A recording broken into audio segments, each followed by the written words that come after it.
Dis-moi, Vincent, as-tu déjà eu ça, une panne d'essence? 2 fois. Juste deux? C'est déjà beaucoup trop. Oui, absolument.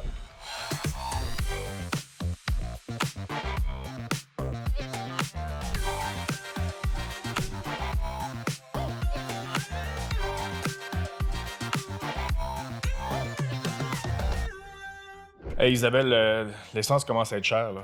Ben, écoute, Vincent, j'ai des souvenirs, là, puis là, ça va trahir mon âge, là, mais d'avoir gazé à 25 cents le litre. Je sais pas si tu te souviens, la guerre de l'essence, là, back in the days. Je me souviens du 50, du 50 sous. Ah ouais. Je me souviens, je remplissais ma Volkswagen Fox à l'époque et 20 c'était suffisant pour la remplir au bouchon.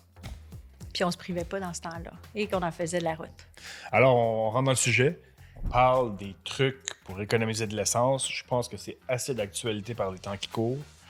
La guerre en Iran change les plans de tout le monde et c'est pas, je pense, une situation qui va pas durer quelques semaines, là. Moi, je pense qu'on ne reviendra pas à nos petits coups. 1 $ le litre, là, je sais pas quand est-ce qu'on va revoir ça. C'est dans le livre d'histoire, malheureusement. C'est terminé ce temps-là. Mais une chose est sûre, il faut trouver des trucs, classiques ou non, pour économiser de l'essence parce que on est rendu là, on n'a pas le choix. Moi, je pense que ça commence aussi par l'attitude. Tu sais, dans le fond, c'est pas de conduire moins, mais peut-être de conduire juste plus intelligemment. Tu sais, quand on fait nos emplettes, là, Ouais. mais de se planifier un J'appelle ça, parcours. j'appelle ça une run de lait. Une ronde de lait. Puis la ronde de lait, ben, il faut être logique dans... Pas faire de grosses virées en banlieue inutilement. Il faut planifier. Il faut planifier. Il y a d'autres manières aussi de sauver de l'essence, d'économiser à la pompe. On peut, par exemple, surveiller la pression des pneus. Ça, c'est une chose que plus personne fait, mais pourtant, ça, c'est une vérification qui prend 5 minutes, là. Ça a l'air de rien, mais je lisais que c'était 4 un pneu sous-gonflé, là, c'est 4 de consommation de plus. Ouais. De vérifier la pression des pneus une fois par mois, c'est pas si compliqué que ça. Ça devrait être le minimum. Oui, oui. Mais qui fait ça une fois par mois? Mais moi, je le fais pas. Ben non, mais moi non plus. La dernière fois, je t'allais mettre de l'air dans mes pneus. J'ai le classique. Là. Écoute, le camionneur qui arrive à côté. Ma petite madame, avez-vous besoin d'aide? Est-ce que tu lui as dit de... J'ai dit non, mon petit monsieur. La petite madame, elle va très bien. C'est bien. Ouais. Il faut s'affirmer dans la vie. Mais dans la catégorie d'affaires moins plaisantes, comme ça, on peut parler, faire l'entretien régulier. Une voiture bien entretenue va obligatoirement mieux rouler. Elle va être moins gourmande en essence. Mais pour savoir que ta voiture est moins gourmande en essence, faut vérifier aussi la consommation. Ça, c'est une affaire, tu sais, d'être conscient de la gourmandise de ton auto. Ça l'aide aussi. Ben, il faut vérifier le compteur devant soi qui nous dise en temps réel ou si c'est une moyenne des derniers 1500 km ou peu importe.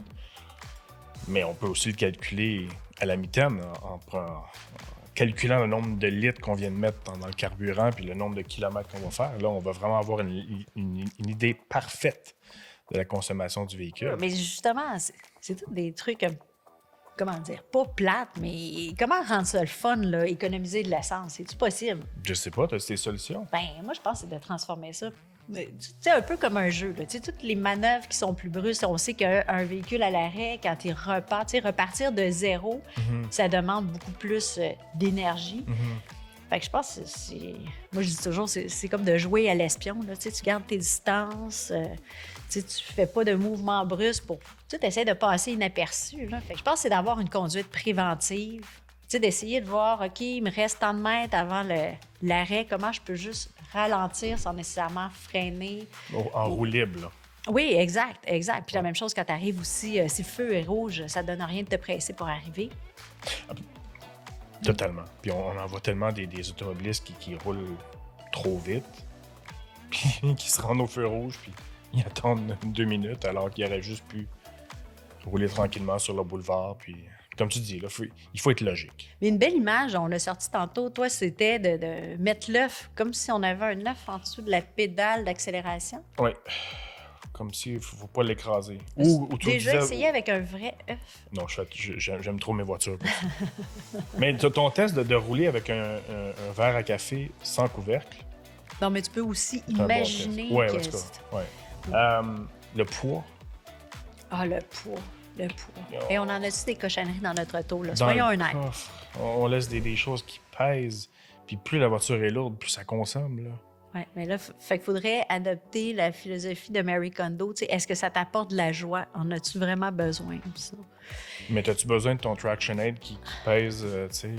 Et le pire, c'est que moi, je le traîne, là, mon Traction Aid. Je l'ai vidé parce que j'étais allée faire un gros nettoyage de ma voiture. Mais je traînais mes Traction Aid en métal. Et je suis pas capable de me souvenir c'est quand la dernière fois que je me suis servi des Traction Aid. Tant Surtout mieux, que ta voiture, là. c'est une traction intégrale. En plus. Tu sais, la même chose, je veux dire, t'achètes une boîte de bidons de lave-glace chez Costco, tu peux juste te garder un bidon, t'as pas besoin d'avoir toute la boîte. Non. 4, c'est trop. Là. Ouais. Puis là, on en vient au phénomène des boîtes de chargement sur le toit. Oh, ça, c'est beaucoup. Tu sais, c'est une solution que j'adore parce que ça te permet d'acheter un véhicule peut-être un peu plus petit pour tes besoins de tous les jours. Puis quand tu voyages en famille puis tu as beaucoup de bagages, tu mets les choses un peu plus légères sur le dessus. Oui, mais ça t'arrive combien de fois par année? Mais moi, j'ai une grosse boîte à la maison, je la mets une fois par année. Quand on fait mon road trip quelque part au Québec, je la mets, puis quand je reviens, je l'enlève. Sinon, ta voiture se transforme en voilier. Ah non. Sinon, tu transportes ta maison constamment sur ton dos. Oui, puis il y a même le classique, tu arrives dans une ville, puis c'est un stationnement souterrain. Ah, ça passe pas. Ah ben non. Combien d'histoires de gens dans ma famille? Ouais, j'ai cassé ma boîte en fin de semaine, j'ai oublié que j'avais la boîte. Ouh. Ça, c'est un cauchemar. Là. Mais ça, il faut l'enlever. Je veux dire, ça affecte l'aérodynamisme du véhicule, puis ça consomme plus. Oui, puis c'est un poids supplémentaire. C'est Ressources naturelles Canada disait que c'est 25 kg de plus supplémentaire là, dans ton véhicule, ça augmente la consommation de 1 Tu sais, 25 kilos, C'est rien. ça s'accumule rapidement. Là. Oui, il faut que les gens pensent à ça aussi. Il y a d'autres comportements là, comme le démarreur à distance qui fonctionne pendant 20 minutes. Là. Un petit 2 minutes, puis c'est réglé. Là. Puis de toute façon, un véhicule se réchauffe plus rapidement quand on le roule tranquillement. Que quand tu fais du surplace. C'est ça. Puis c'est de la pollution, c'est de l'énergie perdue. On peut-tu peut-être utiliser un peu plus le régulateur de vitesse? Oui, mais oui. Sur le plat. Sur le plat, c'est ça. Quand tu es rendu dans les montagnes en Estrie, là, tu peux l'enlever parce que ça va consommer plus. Ouais, mais justement, ça revient à soyons conscients de notre consommation. Tu peux le regarder dans le groupe d'instruments. Ouais. Tu sais, si tu vois que tu piques à 18 litres au centre, tu peux peut-être l'enlever. Ouais. On parle-tu de régulateur de vitesse normal puis le adaptatif, y a-t-il une différence? Bah, la seule différence, c'est que le régulier, il va foncer dans la voiture devant sur l'autoroute. Mais non, mais dans les deux cas, le régulateur de vitesse va proposer à l'ordinateur de bord des accélérations normales. Comme si tu avais un café, pas de couvercle. C'est ça. Alors que quand nous, on fait un dépassement sur l'autoroute, on va peut-être peser plus fort sur la pédale d'accélération, puis là, c'est là que la consommation est supérieure. Mais pour en revenir aux régions un peu plus vallonneuses, en Charlevoix, en Estrie, ben là, c'est là que quand on monte une côte, là, c'est là que le régulateur de vitesse... Tu sais, un être humain va voir la côte puis il va prévoir son accélération, alors que le régulateur de vitesse, lui, il va arriver, il va sentir la côte, puis là, c'est là qu'il va travailler. C'est là que le moteur va révolutionner trop haut. Fait qu'il y a moyen d'être plus intelligent qu'un régulateur dans une route comme ça, sinueuse, vallonneuse. Mais le régulateur de vitesse, c'est un bon outil parce qu'en plus, ça nous permet de rouler à la vitesse permise. Donc, on évite beaucoup de contraventions en plus. Et parlant de vitesse permise, déjà juste, si, admettons, de 100 à 120 km, là, juste la différence de 20 km, ça nous fait consommer 20 % de plus d'essence. Puis en bout de ligne, par 25 km parcourus, tu sauves juste 2 minutes. Fait que, tu roules plus vite, mais tu n'arrives pas si tant plus vite en bout de ligne en destination. Non, le gain est minime. Peut-être sur une longue distance, tu arrives plus vite, là. Mais une distance urbaine, appelons-la comme ça, il n'y a aucun gain. Là. Tu sais, tout ce qui est chauffage, air climatisé. Je pense que c'est mieux d'utiliser les sièges chauffants que de mettre le chauffage au maximum. C'est sûr. Ça va être aussi efficace pour réchauffer le corps, puis ça ne fera pas que ta consommation d'essence va grimper plus rapidement. Même chose pour la climatisation, en été. Mais c'est devenu, c'est ça, c'est que c'est devenu un réflexe. Dès qu'on embarque dans l'auto, on parle la clim au lieu de simplement baisser les fenêtres parce qu'on a peur de se décoiffer. Là. Mais c'est sûr que sur l'autoroute, on est mieux les fenêtres montées, encore pour l'aérodynamisme, notamment. Mais en ville, on baisse, là. On profite de l'air, à moins qu'on soit dans le trafic extrême puis qu'on roule à 2 km/h puis qu'il fasse 30 degrés dehors. Je peux comprendre que les gens remettent la clim. Mais comme tu dis, si on roule à vitesse urbaine, pas vraiment besoin. Puis ça, c'est un bon truc pour sauver de l'essence. Là. La climatisation, ça bouffe beaucoup de consommation. Fait dans le fond, là, quand on pense à ça, c'est... tu sais, la hausse du prix de l'essence nous oblige à repenser nos habitudes de conduite. Un peu comme l'arrivée des véhicules électriques a fait. Tu peux pas conduire un véhicule électrique de la même façon que tu conduis un véhicule à essence, right? Fait que je pense que c'est de revoir notre façon de conduire, de revoir nos habitudes, parce qu'on fait ça par automatisme. Là. Je sais pas pour toi, mais moi, ça fait plusieurs décennies que je conduis des véhicules, puis je pense plus. Non, on l'oublie, mais là, ça va peut-être nous forcer à revenir à nos bonnes habitudes. Puis c'est drôle que tu le mentionnes. Ça va nous appeler à changer nos habitudes de conduite, mais ça va peut-être nous appeler à changer nos habitudes de consommation en matière de véhicules.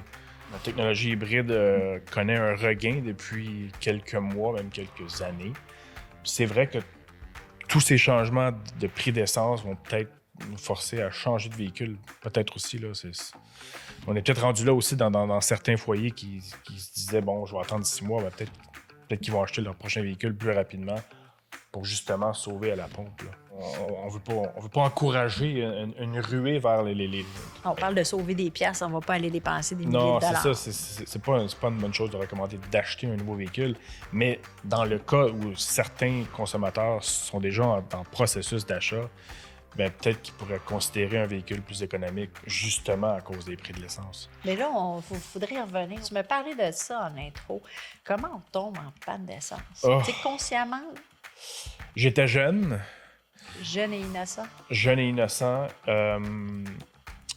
La veille, la lumière s'était allumée pour me dire « faudrait que tu mettes de l'essence ».